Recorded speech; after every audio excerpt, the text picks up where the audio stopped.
আসসালামু আলাইকুম। যমুনা ফিউচার পার্কে যখনই আপনি স্পেশালি মোবাইল কেনাকাটা করতে আসবেন, আপনাদের জন্য একটা সতর্কবার্তা আমার নিজ কানে যেহেতু শোনা।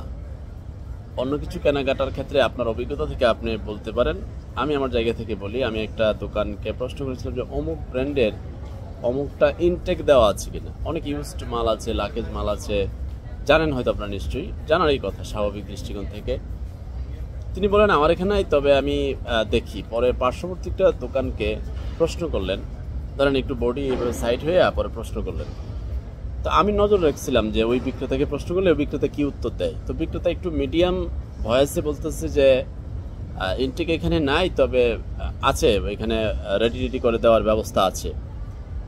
ওই বিক্রেতাও যে দেয় ব্যাপারটা এরকম না, তিনি এমন একটা আভাস দিলেন যে এই ব্যবস্থার আছে কোনো না কোনো দোকানে কিংবা তার নেটওয়ার্কে। তখন আমি যে বিক্রেতাকে প্রথম প্রশ্ন করলাম, তো ওনাকে জিজ্ঞেস করলাম কি ব্যাপার, ইনটেক তৈরি করে দেওয়া যায়, মানে প্যাকেট টিকেট করে রেডি করে দেওয়া, এই ঘটনাটা কি বললো উনি। বলছে না, ওই আপনার ইউজড থাকতে পারে কিংবা লাগেজ, এই ধরনের। তিনি কিছুটা এড়িয়ে যাওয়ার প্রবণতা। তো আমি ওনাকে বললাম যে যমুনা ফিউচার পার্কের মতো একটা জায়গায় মানুষ সরল বিশ্বাসে ব্র্যান্ড ভ্যালু হিসাবে মার্কেটের মানুষ আসে, এখানেও কি এরকম ঘটনা ঘটে কিংবা দুঃখজনক তাহলে? বলছে সবাই তো করে না, কেউ কেউ হয়তো করতে পারে, আমার জানা নাই, তিনি বললেন। পরবর্তীতে যমুনা ফিউচার পার্কে সবচেয়ে ব্যস্ততম যে মোবাইল সেলসের দোকান আমার দৃষ্টিতে যা দেখলাম, সেটাতে আমি বেশ অভিজ্ঞ এবং ব্যস্ত। তো সেখানে আমি প্রশ্ন রাখলাম যে এই ধরনের একটা ঘটনা আজকে আমি নিজ কানে শুনলাম। আমি কারো অভিযোগ না, আমার কাছে আমার নিজ কানে শোনা। তিনি তখন অকপটে স্বীকার করলেন যে এই ঘটনা ঘটে, সংখ্যায় কম তবে ঘটে। তা আমি বললাম এটা তো ব্র্যান্ড ভ্যালু নষ্ট হয়ে গেল না, এবং মানুষের বিশ্বাস নষ্ট হবে না? তাহলে যমুনা কর্তৃপক্ষ এই ব্যাপারে কোনো ধরনের পদক্ষেপ নিবে কি, নাকি নেওয়ার তাদের অতীতের রেকর্ড আছে? বলছে কেউ যদি অভিযোগ করে যে কোনো কপি মাল দেওয়া হয়েছে, কোনো ইউজড মাল ইনটেক বলে বিক্রি করা হয়েছে, তাহলে কর্তৃপক্ষ কঠিনতম শাস্তির ব্যবস্থা করে এবং পরবর্তী তার দোকান বাতিলও করে দিতে পারে, এই বলে ওনার বক্তব্য।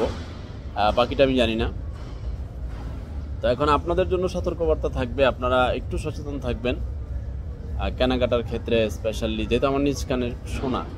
এখানে তো আমার কাছে কেউ অভিযোগ দেয় নাই, এবং এই ঘটনা ঘটে বলে অন্য একটা বড় দোকানের এবং খুবই পরিচিত এবং খুবই ব্যস্ত সেই দোকানের অকপটের স্বীকারোক্তি ঘটনা আছে। সুতরাং এখন দুয়ে দুয়ে চার মিলে গেল, আমার নিজ কানে শোনা এবং অকপটে অন্য বিক্রেতাদের স্বীকারোক্তি। তাই অনুরোধ থাকবে আপনাদের, যমুনা ফিউচার পার্কে আসলে কেনাকাটার ক্ষেত্রে সব জায়গায় তো সাবধান থাকেন, এখানেও সরল বিশ্বাসে ব্র্যান্ড ভ্যালু হিসেবে চলে আসবেন, আসলেও সতর্ক থাকবেন। আর যমুনা কর্তৃপক্ষ যদি এই ভিডিও চোখে পড়ে, আপনাদের নিকট অনুরোধ থাকবে যেন কেউ এই ধরনের কাজ করার দুঃসাহস না দেখায়।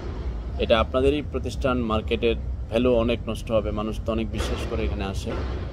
আর আপনারা যারা এখান থেকে শপিং করেন, কেনাকাটা করেন, আপনারা আপনাদের অভিজ্ঞতা থেকে শেয়ার করার বিনীত অনুরোধ রইল। আল্লাহ হাফেজ।